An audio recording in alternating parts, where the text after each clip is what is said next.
New York top U.S.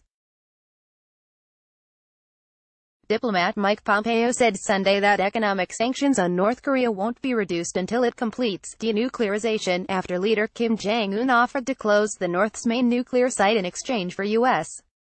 concessions. Kim said last week at a summit with South Korea's president that he was willing to dismantle the Nyongbyon nuclear complex in the presence of outside inspectors if the U.S. takes unspecified corresponding measures. He also promised to dismantle the North's main rocket launch site. That has helped revive U.S.-North Korea diplomacy that had failed to make headway since President Donald Trump met Kim in Singapore in June and won a vague commitment on denuclearization of the Korean peninsula.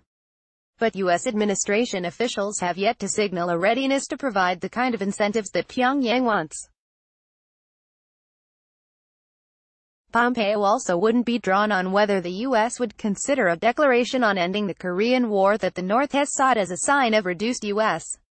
hostility. The war ceased without a peace treaty in 1953.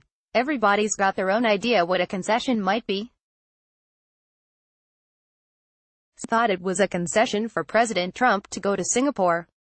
I certainly didn't think so. President Trump doesn't, Pompeo told Fox News Sunday. But what we've made clear is the economic sanctions, the driving force to achieve the outcome we're looking for, will not be released. And the UN Security Council will not reduce those sanctions until such time as we've achieved that final denuclearization, he said. Pompeo has invited his North Korean counterpart for a meeting on the sidelines of the annual gathering of world leaders at the UN. This week, Trump, who is considering a second summit with Kim, will be meeting South Korean President Moon Jae for a debrief on the Allied leaders' recent visit to Pyongyang. U.S. Ambassador to the UN, Nikki Haley, told CBS Face the Nation that Trump is not interested in half measures and wants North Korea to allow inspectors at all its sites to verify denuclearization. I think what President Trump has said is we're not going to do any half measures.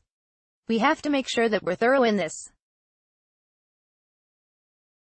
There are multiple sites in North Korea, and we need to have inspectors in all multiple sites if that's going to happen, she said. North Korea is suspected to have secret sites linked to its nuclear weapons program in addition to the plutonium and uranium production facilities at Nyongbyon. While North Korea has halted nuclear and missile tests since late last year, it hasn't moved to abandon its nuclear arsenal of an estimated 40 to 60 bombs.